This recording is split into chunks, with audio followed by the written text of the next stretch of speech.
تلاوت قرآن کا معمول بنائیں واہ اور سبحان اللہ. کوشش کریں کہ ایسا وقت کوئی مختص کر لیں جب گھر کے سارے افراد گھر میں ہوں اور چند منٹ نبی کریم صلی اللہ علیہ وسلم کی ذات اقدس پر درود پڑھیں مل کر اجتماعی طور پہ گھر کے افراد.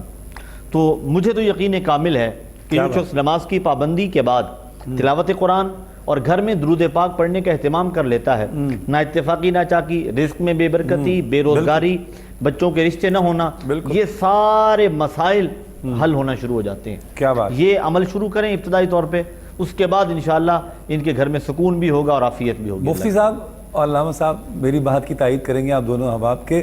بھائی ہم اور بہت ساری باتیں منواتے ہیں نا اپنی زندگی میں، بیوی سے کہتے ہیں یہ کرنا، یہ نہیں تو یوں کر دوں گا، یہ نہیں تو یہ ہو جائے گا، دھمکیاں دیتے ہیں نا، میرے کپڑے ٹائم پہ ہونے چاہیے، میرا فلاں کام.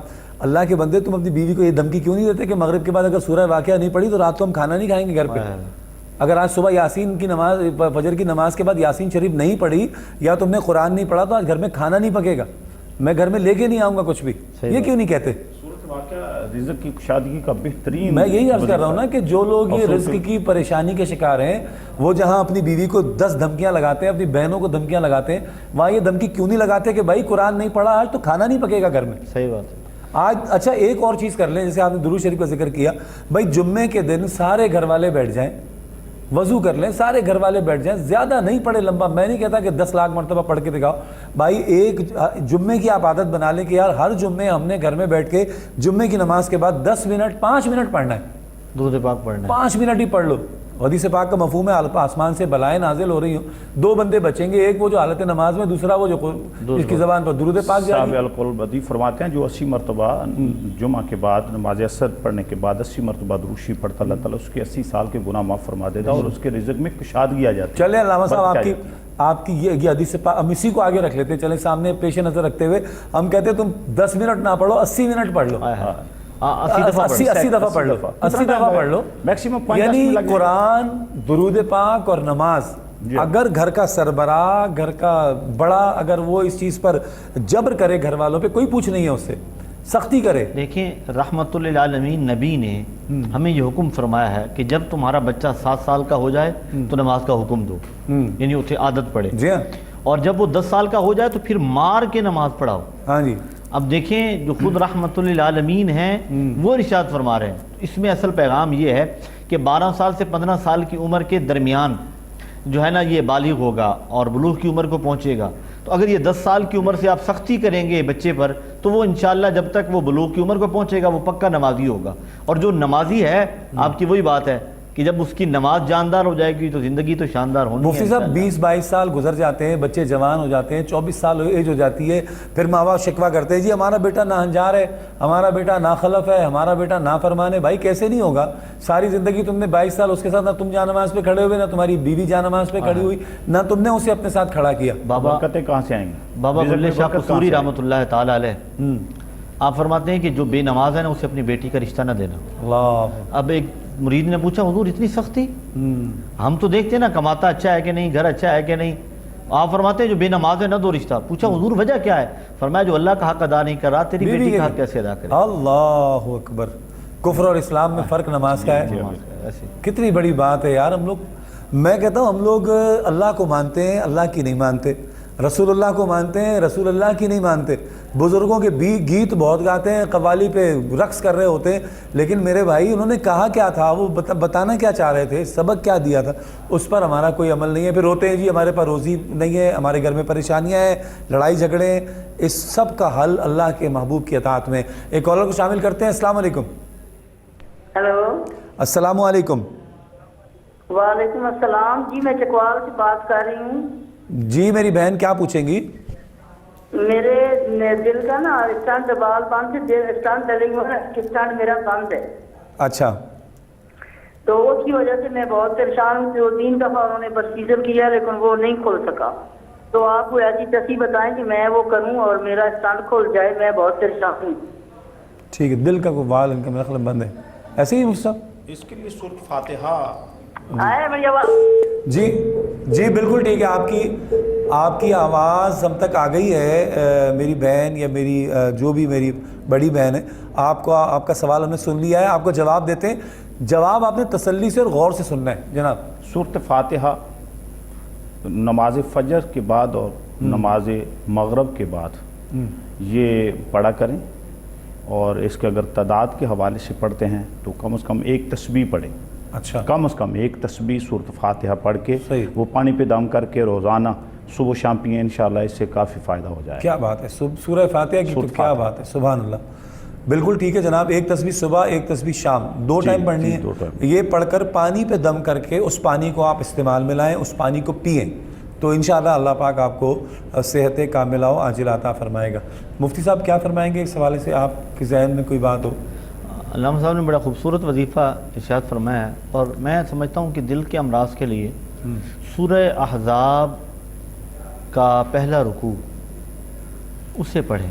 اچھا، اور پہلے رکوع میں آیت میں اس کا ابتدائی جملہ عرض کر دیتا ہوں، ما جعل اللہ لرجل من قلبین فی جوفی، اللہ تعالیٰ نے کسی آدمی کے جو ہے وہ جوف میں، اس کی باڈی کے اندر دو دل نہیں بنائے۔ یہ آیت مبارکہ پوری بندہ پڑھ کے اپنے سینے پر پھونک مار لے، اور یہ معمول بنا لے، ہر نماز کے بعد 7 مرتبہ یہ پڑھے، اور اول و آخر 7 بار درود پاک پڑھے، تو امید ہے کہ دل کے امراض سے اللہ تبارک و تعالیٰ اسے شفا عطا فرمائے۔ ڈاکٹر کی بھی ہدایات پہ عمل کریں، وہ تو ضرور، اور اگر ڈاکٹر نے کہا ہے کہ جن چیزوں سے بی پی ہائی ہوتا ہے، دل کی خرابی بڑھتی ہے، ان چیزوں کو چھوڑ دیں تو پھر انشاءاللہ فائدہ بھی ہوگا۔ ہم یہاں پہ وظیفہ بتاتے رہے شوگر والے کو، وہ جا کے جناب 1 کلو گلاب جامن کھا لے، پھر کہے جی وہ مفتی صاحب نے جو بتایا تھا جناب وہ فائدہ نہیں ہوتا، یا 1 کلو گلاب جامن کھائے اور پھر آواز لگائے کہ نہیں چائے پھیکی دینا مجھے، پرہیز بھی تو، چائے میری پھیکی ہونی چاہیے۔ اچھا، یہ فیشن بن چکا ہے، ہاں، یہ ہم پرہیز ضروری ہے شوگر والوں کا ایسے، بالکل پرہیز ضروری ہے، علاج کے ساتھ پرہیز بھی بالکل ایسے ہی ہے، علاج بھی ضروری ہے اور اس کا پرہیز بھی ضروری ہے، اور پھر اللہ اللہ کرنا بھی بہت ضروری ہے۔ میرے اللہ رب الجلال کا فرمان عالی شان ہے کہ جس دل میں میرا ذکر آ جاتا ہے پھر میں اس سے خوف کو نکال دیتا ہوں۔ تو خوف تو ہر چیز کا ہے، آپ کو روزی کا بھی خوف ہے، آپ کو صحت کا بھی خوف ہے، سٹیٹس کا بھی خوف ہے، تو سارے خوف نکل جائیں گے جب اللہ کی یاد آ جائے گی۔ ایک کالر کو شامل کرتے ہیں۔ السلام علیکم۔ وعلیکم السلام جی، جناب خالد محمود بات کر رہا ہوں مانسیرہ سے۔ خالد صاحب خیریت سے ہیں؟ ٹھیک ہیں؟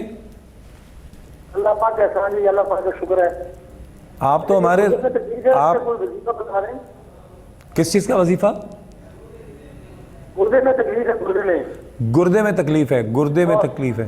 یہ ایک تو گردے میں تکلیف ہے، دوسرا میری ایڑی میں تکلیف ہوتی ہے، ایڑی میں۔ ایڑی میں؟ ٹھیک ہے ٹھیک ہے، بالکل گھٹنے میں؟ اچھا گردے میں نہیں، گھٹنے میں؟ اور اچھا اچھا، گردے میں، گردے میں، گردے میں؟ ہاں جی، گردے میں تکلیف ہے، اور ایڑی میں، پاؤں کی ایڑی ہوتی ہے نا۔ اچھا ٹھیک ہے، گھٹنے میں اور پاؤں کی ایڑی میں تکلیف ہے، گردے میں۔ بات یہ ہے کہ میری جو گھر والی، اصل میں مفتی صاحب نے گھٹنا کر دیا نا، ہم نے تو گردے ہی بولا تھا۔ ٹھیک ہے جی، مفتی صاحب اپنا علامہ صاحب کیا فرمائیں گے؟ میں اس کے لیے سورۃ اخلاص جو ہے وہ اس کے لیے بہترین عمل ہے۔ اچھا، 11 مرتبہ دروشی پڑھیں، پھر گردے کی بیماری کے لیے؟ جی، سورۃ اخلاص کا وظیفہ کریں، اور پھر آخر میں 11 مرتبہ دروشی پڑھیں، تو اس سے انشاءاللہ فائدہ ہو جائے گا۔ بالکل ٹھیک ہے جناب۔ اچھا مفتی صاحب، قرآن کریم کے حوالے سے ہے، قرآن کی کوئی بھی آیت جو ہے، قرآن شفا ہے مومنین کے لیے، بے شک بے شک، اور اس کے قرآن کریم کی کوئی بھی آیت پڑھیں اس سے فائدے ہی فائدے ہیں۔ صحیح، ایک تو گھر میں برکت ہوتی ہے، دوسرا رزق میں بھی کشادگی آتی ہے، پریشانیاں دور ہوتی ہیں، صحیح، اور کوئی بھی آیت کسی مقصد کے لیے پڑھی جائے تو اللہ تعالیٰ برکتیں فرماتا ہے۔ لیکن بزرگان دین نے کچھ ایسی آیات کا انتخاب کیا ہے جن سے بہت ساری بیماریاں جو ہیں وہ دور ہو جاتی ہیں۔ اس لحاظ سے میں نے سورۃ اخلاص کا جو عرض کیا ہے، اس کا اگر تعویذ بھی بنایا جائے تو اس کا بھی کافی فائدہ ہو جاتا ہے۔ صحیح، ٹھیک ہے جی ہاں، ایک کالر کو شامل کرتے ہیں جناب۔ السلام علیکم۔ السلام علیکم۔ ہیلو، السلام علیکم وعلیکم السلام جناب، کیا سوال کریں گے؟ سر، میرا یہ سوال ہے، میری والدہ نا 3-4 وسوسے آتے ہیں اور پرابلم ہے، بخار ہے، طبیعت نہیں ٹھیک ہے، اچھا، خوف آتا ہے رات کو۔ صحیح، ٹھیک ہے ٹھیک ہے جناب، بالکل بالکل. آپ کو مفتی صاحب کیا فرمائیں گے؟ وسوسے بھی ہیں، خوف بھی آتا ہے اور طبیعت بھی ٹھیک نہیں رہتی. اس کے لیے بہترین جو وظیفہ ہے اس سے دل مضبوط بھی ہوتا ہے اور وسوسے بھی دور ہو جاتے ہیں. لا حول ولا قوت الا باللہ العلی العظیم. کیا بات. 313 مرتبہ پڑھیں دن میں کسی بھی وقت. صحیح. اور یہ معمول بنا لیں، انشاءاللہ اس سے دل مضبوط ہوگا، وسوسے نہیں آئیں گے. اور جب کیفیت ایسی ہو کہ اچانک وسوسے آنا شروع ہو جائیں تو یوں سمجھیں کہ فوری طور پہ اسے روکنے کے لیے اعوذ باللہ من الشیطان الرجیم پڑھ لیں. ٹھیک. چند مرتبہ یہ پڑھیں گے انشاءاللہ وقتی طور پہ وسوسے رک جائیں گے. اور یہ لانگ ٹرم جو ہے یہ وظیفہ ہوگا، لا حول ولا قوت الا باللہ العلی العظیم. یہ 313 مرتبہ کسی بھی نماز کے بعد معمول بنا لیں اور اسے پڑھنا شروع کر دیں. انشاءاللہ یہ جو مسائل بتا رہے ہیں یہ سارے مسائل انشاءاللہ ختم ہو جائیں. ایک کالر ہمارے ساتھ ہیں. السلام علیکم. وعلیکم السلام. جناب کون سا بات کر رہے ہیں؟ راجہ فیاض بات کر رہا ہوں آزاد کشمیر سے. جی خواجہ صاحب کیا پوچھیں گے؟ یہ پوچھنا ہے کہ کون سی نماز بیٹھ کے ادا کی جاتی ہے؟ فرض نماز بھی ادا کی جاتی ہے بیٹھ کے؟ فرض نماز بیٹھ کے ادا کی جا سکتی ہے کہ نہیں؟ ٹھیک ہے خواجہ صاحب بتاتے ہیں آپ کو، بالکل بتاتے ہیں. جی علامہ صاحب. اس کے لیے قیام جو ہے وہ فرض ہے. تو اگر شرعی عذر ہے وہ کھڑے نہیں ہو سکتا تو اس کے لیے تو بیٹھ جائے، رخصت ہے. مگر کوشش کرے کہ جب نماز کا آغاز ہو تو قیام کرے، اس کے بعد پھر بقیہ جو نماز ہے بیٹھ کے پڑھ لیں. شرعی عذر ہے تو پھر مجبوری ہے، اس کے لیے مجبوری ہے. بالکل کوشش کریں. قیام فرض ہے اس لیے قیام کرنا ضروری ہے. مفتی صاحب کوئی اور اس میں ایڈ کریں گے بات؟ فقہ کا بڑا مشہور قاعدہ ہے الضرورات تبیح المحظورات، کہ ضرورتیں اور عذر جو ہیں یہ ممنوع چیزوں کو بھی حلال کر دیتے ہیں. بالکل ٹھیک ہے. تو یہ ایک کالر کو شامل کرتے ہیں. بالکل بجا ارشاد فرمایا آپ نے. السلام علیکم. وعلیکم السلام. جی میری بہن. جی میں اپنے بارے میں پوچھنا چاہتی ہوں. مجھے تقریباً 2 سال ہو گئے، معدے کا مسئلہ ہے. تو میں نے ڈاکٹر سے بھی ٹریٹمنٹ لی ہے، حکیموں سے بھی لی ہے اور پڑھا بھی ہے خود، لیکن مکمل ٹھیک نہیں ہے. کون سا مسئلہ ہے؟ مطلب گیس بن جاتی ہے، وہ پہلے دماغ کی طرف جاتی تھی اب دل کی طرف جاتی ہے، تو طبیعت بڑی خراب ہو جاتی ہے. اچھا ٹھیک ہے، بالکل ٹھیک ہے. جی مفتی صاحب کیا ارشاد فرمائیں گے؟ یہ اس مین کے لیے میں گزارش کروں گا کہ معدے کے مسائل کا شکار ہیں تو کھانے سے پہلے اور کھانے کے بعد، کھانے سے پہلے پڑھنا ہے بسم اللہ الذی لا یضر مع اسمہ شیء فی الارض ولا فی السماء وهو السمیع العلیم. یہ ایک مسنون دعا ہے، یہ پڑھ لیں گی تو انشاءاللہ جو بھی چیز کھائیں گی اس اسٹامک کو نقصان نہیں دے گی. پرہیز بھی کریں، علاج بھی ساتھ ساتھ جاری رکھیں. اس کے علاوہ دن میں کسی بھی وقت 41 مرتبہ سورہ فاتحہ پڑھ کے پانی پہ دم کر کے رکھ لیں اور تھوڑا تھوڑا پانی وہ دن میں پیتی رہیں. انشاءاللہ کچھ وقت کے بعد ان کی جو اسٹامک پرابلم ہے وہ بہتر ہو جائے گی. اللہ مفتی صاحب محنت ہی آزمائیں ہیں سورہ فاتحہ کے حوالے سے کہ آزمایا ہوا آزمودہ نسخہ ہے کہ آپ یہ دم کر کے پانی رکھیں اور اس کو پیتے رہیں تو اللہ رب الجلال جو ہے نا وہ گھر میں رکھ لیں. میں تو گھر والوں سے کہتا ہوں کہ گھر میں کوئی بھی بڑا جو نماز فجر میں نماز میں سب کو اٹھنا چاہیے. ایک بندہ ایسا ہو جو فجر کی نماز کے بعد 41 مرتبہ سورہ فاتحہ پڑھ کے پانی پہ دم کر کے رکھ دے اور اس کو ایسی جگہ کو رکھے بھائی اس میں سے تھوڑا تھوڑا پی لینا، ضائع نہیں کرنا اور ادھر ادھر نہ پھینکنا تاکہ اس کی بے ادبی نہ. نام صورت شفا بھی ہے نا. ہاں بالکل بے شمار نام ہے جناب اس کے، شافیہ، کافیہ، رافیہ، صبح مسانی، پتہ نہیں کیا کیا نام ہے اس کے. تو میں کہتا ہوں سبحان اللہ سبحان اللہ. اللہ رب الجلال ہمیں بس توفیق عطا فرمائے، پڑھنے والے بن جائیں. پڑھنے والے بن گئے تو کرم ہی کرم ہے. اچھا دکھ کی بات یہ ہے کہ قرآن پاک شفا بن کے آیا ہے اور جینے کا سلیقہ سکھانے کے لیے آیا ہے.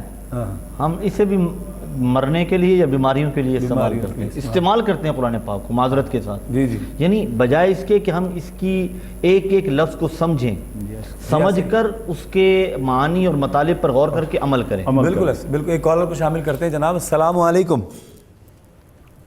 السلام علیکم. السلام علیکم. جی وعلیکم السلام. کون صاحب اور کہاں سے بات کر رہے ہیں؟ سر مصطفیٰ بول رہا ہوں میں مکرم سے. مصطفیٰ بھائی خیریت سے ہیں؟ ٹھیک ٹھاک ہیں؟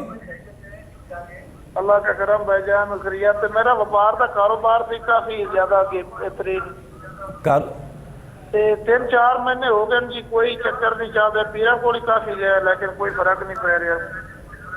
اچھا نقصان ہو رہا ہے کاروبار میں 3-4 مہینے سے.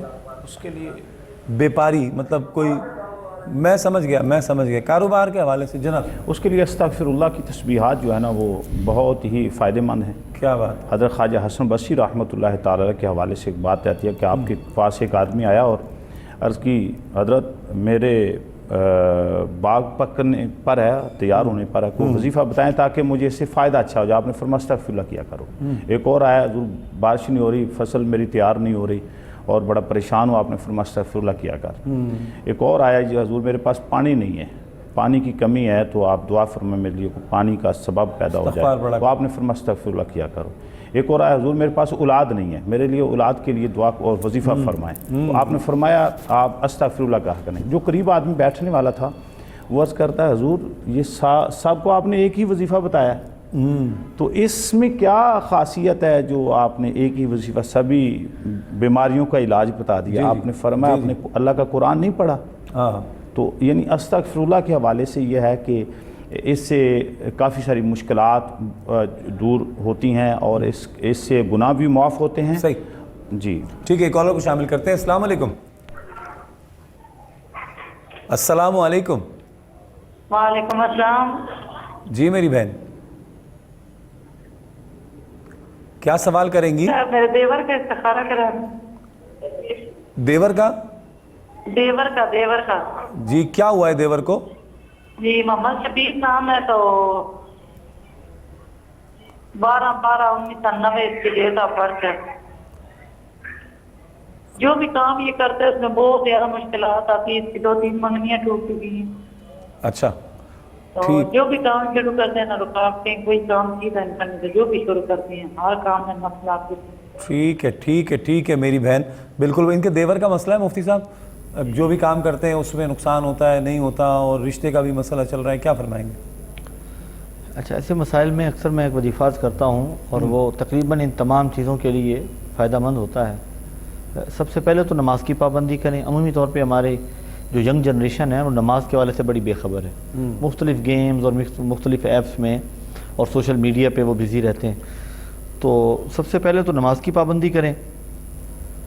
نماز فجر کے بعد ایک رکوع سے ہی قرآن پاک کی تلاوت کرنے کا معمول بنائیں.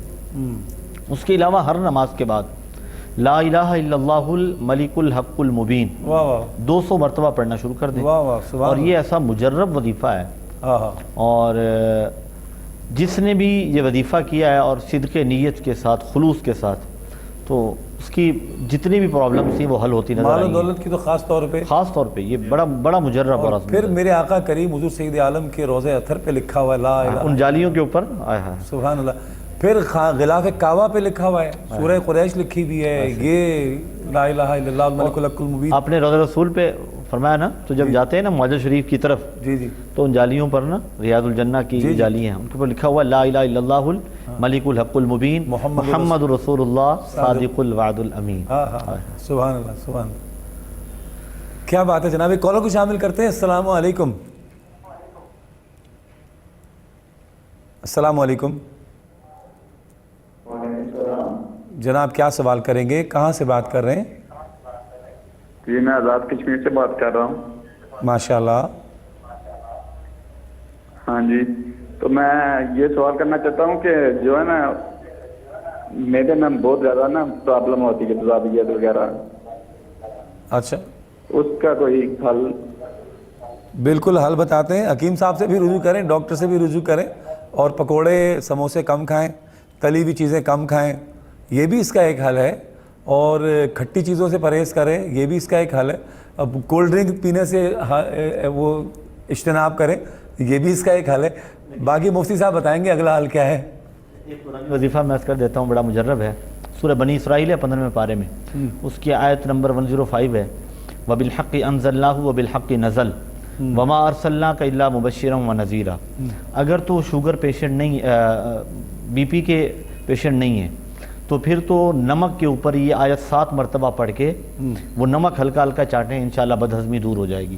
جو معدے میں تیزابیت ہے اس سے انشاءاللہ افاقہ ہوگا. اگر یہ بی پی کے پیشنٹ ہیں پھر نمک پہ ہرگز نہ جو ہے نا یہ دم کریں.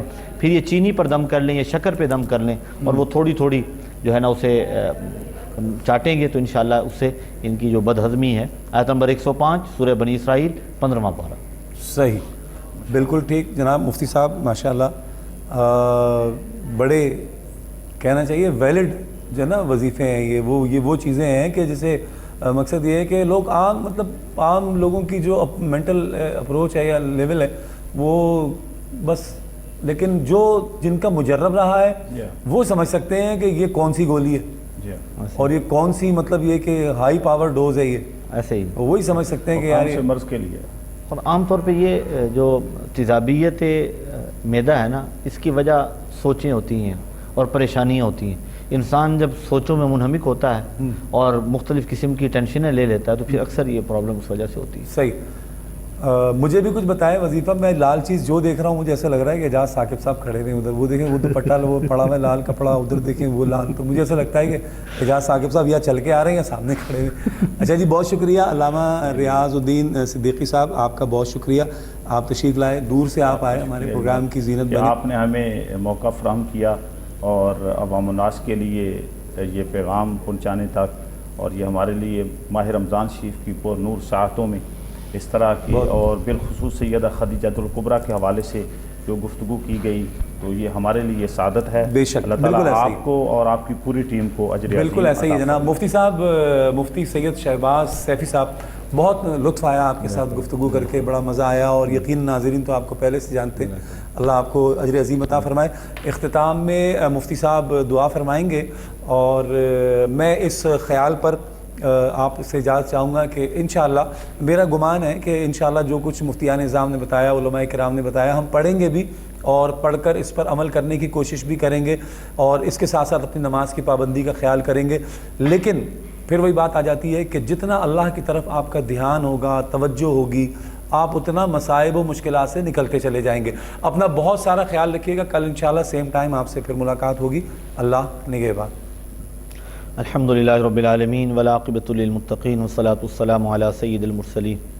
اللہم نور قلوبنا بالقرآن وزین اخلاقنا بالقرآن وادخلنا الجنۃ بالقرآن ونجنا من النار بالقرآن. یا الہ العالمین، آج کی اس بزم کو اپنی بارگاہ میں شرف قبولیت عطا فرما. سیدہ کائنات کے ذکر خیر کے صدقے سے اور وسیلے سے میرے مولا ہماری زندگیوں کو پربہار بنا. ہمارے جن ناظرین سامعین نے اپنی مسائل اور پریشانیوں کا ذکر کیا، میرے مولا ان کی پریشانیوں کو اپنے حبیب پاک کی محبوبہ زوجہ کے صدقے اور وسیلے سے، ان کے ذکر خیر کے صدقے سے تمام پریشانی اور مصیبتیں دور فرما. بالخصوص یا رب العالمین ہمارے D C Lahore, deputy commissioner Lahore Mudassar Riaz Malik صاحب، ان کے والد مرحوم و مغفور آج وصال فرما گئے. میرے مولا ان کے درجات بلند فرما. یا رب العالمین بتقاضۂ بشریت ہونے والی غلطیوں کوتاہیوں سے درگزر فرما. میرے مولا اس عظیم سانے پر جناب مدثر ریاض ملک صاحب کو صبر جمیل اور ان کی ساری فیملی کو صبر جمیل عطا فرما. جملہ پسماندگان کو صبر جمیل اور صبر جمیل پر اجر جزیل عطا فرما. یا رب العالمین ہمارا یہاں بیٹھنا سننا سنانا اپنی بارگاہ میں قبول فرما. خدایا بحق بنی فاطمہ کبر قول ایمان کنی خاتمہ، اگر دعوتم رد کنی ور قبول، منو دست دامان آل رسول. وصلی اللہ تعالی علی حبیب خیر خلقہ محمد وعلی آلہ واصحابہ اجمعین.